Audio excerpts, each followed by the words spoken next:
खबर छत्तीसगढ़ से है। SECL चिरमिरी क्षेत्र के बड़तुंगा सती मंदिर मामले में हाईकोर्ट स्टे से ओपन कास्ट प्रोजेक्ट के विस्तार पर रुकावट आ गई है, जिसे लेकर चिरमिरी क्षेत्र के शामली गेस्ट हाउस में जिला प्रशासन व SECL अधिकारियों की एक बैठक आयोजित की गई, क्योंकि ओपन कास्ट खदान में 2-3 दिनों से कोयला उत्पादन बंद होने एवं फिर से चालू कराने व क्षेत्र से पलायन को रोकने की दिशा में चल रहे प्रयास को लेकर जिला प्रशासन स्थानीय जनप्रतिनिधि की संयुक्त बैठक गेस्ट हाउस कलेक्ट्रेट PS ध्रुव की अध्यक्षता में SECL अधिकारी के साथ बैठक में अधिकारियों ने बताया कि हाईकोर्ट दायर PIL न्यायालय के दिशा निर्देश के परिपालन में 300 मीटर की दूरी के बाद ओपन कास्ट खदान संचालित किए जाने के परिपालन से सती मंदिर से 300 मीटर की दूरी लिए जाने पर स्थानीय प्रबंधन के पास आगे कोयला निकालने के लिए जमीन नहीं बची है, जिससे कर्मचारियों की पलायन रोकने के लिए उचित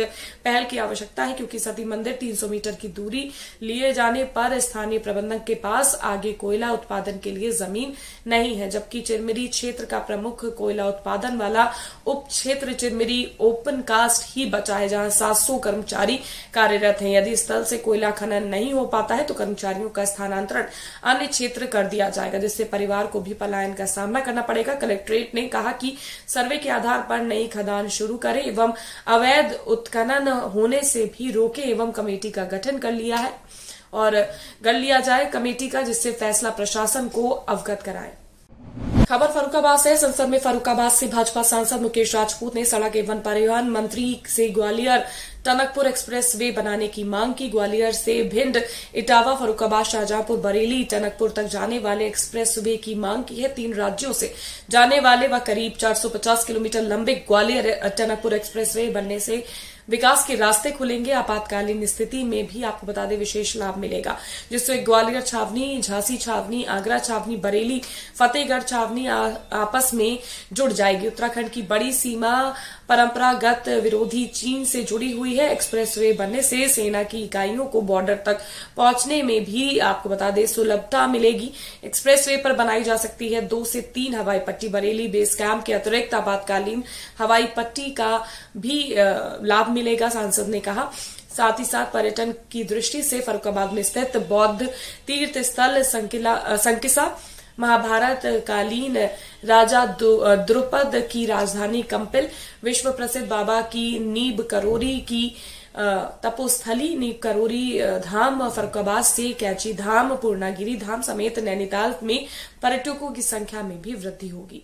और इस दौरान उन्होंने और क्या कुछ कहा, मुकेश राजपूत बीजेपी सांसद ने, सुनिए। मैं माननीय मंत्री जी का ध्यान आकर्षित करना चाहता हूं कि हिमालय की गोद में बसा हुआ उत्तराखंड राज्य एक लंबी सीमा भारत के परंपरागत विरोधी देश चीन के साथ लगती है। सामरिक दृष्टि से अति महत्वपूर्ण उत्तराखंड के कुमायूं मंडल तक सेना को शीघ्र पहुंचाने के लिए ध्यान आकर्षित करना चाहता हूं। साथ ही पर्यटन की दृष्टि से भी ये विषय अति महत्वपूर्ण है। ग्वालियर से भिंड, इटावा, फर्रुखाबाद, शाहजहांपुर, बरेली होकर टनकपुर या हल्द्वानी तक एक नया एक्सप्रेसवे अति आवश्यक है। 3 राज्यों को जोड़ने वाला ये एक्सप्रेसवे लगभग 450 किलोमीटर लंबा होगा। निम्न कारणों से ये एक्सप्रेसवे अति आवश्यक है। नंबर 1, सामरिक दृष्टि से ग्वालियर छावनी, झांसी छावनी, आगरा छावनी, फतेहगढ़ छावनी, बरेली छावनी सीधे जुड़ जाएगी और आवश्यकता पड़ने पर चाइना बॉर्डर तक शीघ्र से सेना हमारी पहुंच सकती है। नंबर 2, इस एक्सप्रेसवे पर 2 या 3 हवाई पट्टी बनाई जा सकती हैं। बरेली के बेस कैंप के अतिरिक्त भी आपातकालीन हवाई पट्टी का लाभ मिलेगा। नंबर 3, खबर बलिया के मनियर में निकाय चुनाव का आरक्षित सूची की घोषणा के बाद राजनीतिक सरगर्मियां क्षेत्रों में तेज हो गई हैं। वहीं जनपद बलिया के नगर पंचायत मनियर में शासन स्तर से वार्ड व अध्यक्ष पद का आरक्षण की स्थिति साफ होते ही चुनावी सरगर्मियां तेज हो गई हैं। आगामी चुनाव के मद्देनजर रविंद्र कुमार हट्टी के द्वारा एक विशाल जुलूस निकाला गया। जुलूस काफी आकर्षित रहा।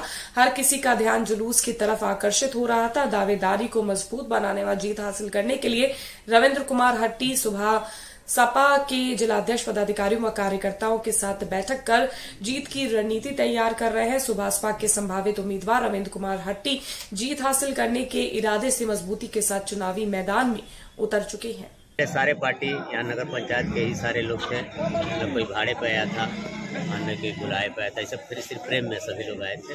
ये नगर में संदेश देना था कि हम भी प्रत्याशी कमजोर नहीं है, क्योंकि गरीब जरूर है, कमजोर आर्थिक रूप से कमजोर तो जरूर है, लेकिन मनोबल हमारा कमजोर नहीं है। इसी के लिए संदेश देना था। जिस तरह से करना जीत पर कगार पर 100% देख रहे हैं, क्योंकि हमारे युवा साथी जो लगे हैं तन मन धन से लगे हैं। एजेंडा क्या होगा आपका विकास का? सड़क हो, पानी हो, बिजली हो, शिक्षा हो, स्वास्थ्य हो और गरीबों का सम्मान हो।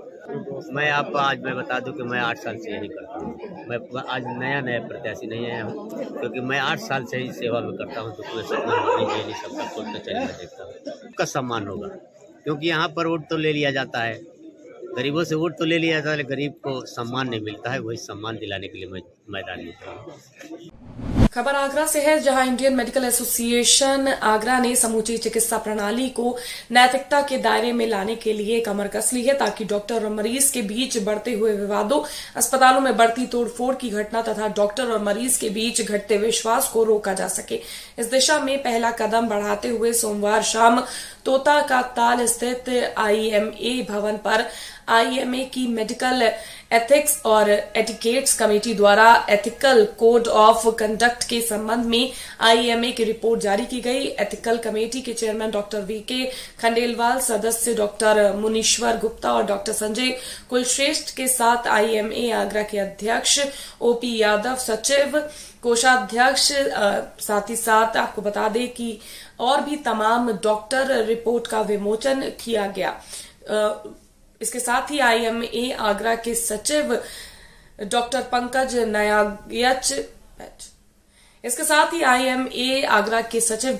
पंकज नगायच ने बताया कि शीघ्र ही कोड ऑफ कंडक्ट के अनुपालन के लिए 15 सदस्यीय अनुशासन समिति का गठन किया जाएगा। उन्होंने कहा कि चिकित्सा व्यवस्था में नैतिकता के समावेश से कंज्यूमर प्रोटेक्शन एक्ट की आवश्यकता ही नहीं रह जाएगी।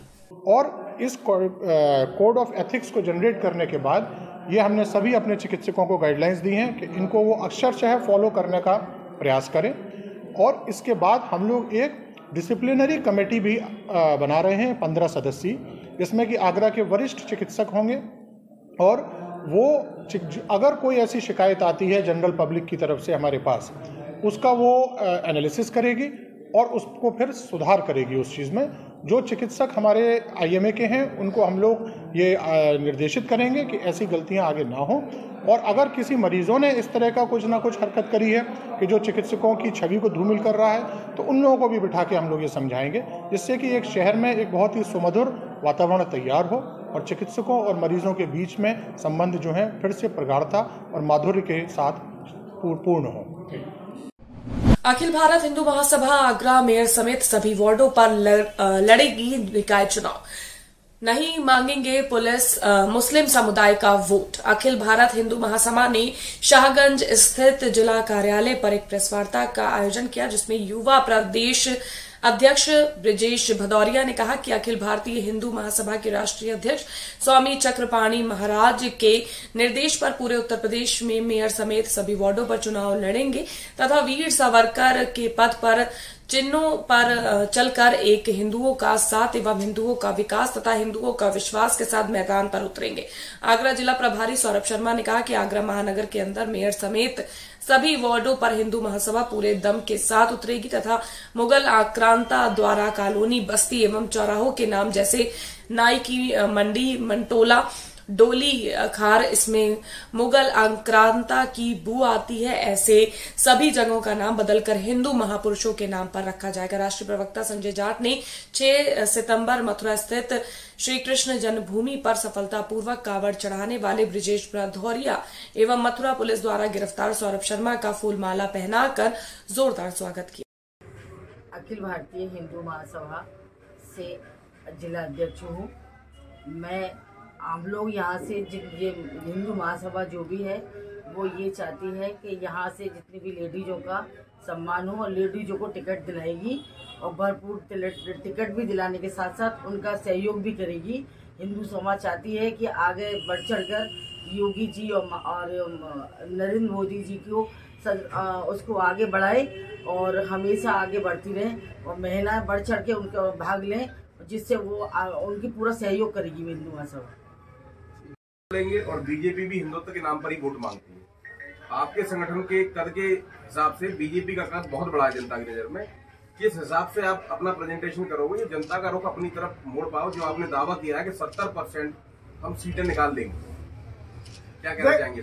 देखिए, सबसे पहले बताऊं, बीजेपी भारतीय जनता पार्टी से पहले संगठन अगर कोई बना है वो हिंदू महासभा बना है और बीजेपी का जो एजेंडा था, बीजेपी का एजेंडा था सबका साथ सबका विकास, है ना।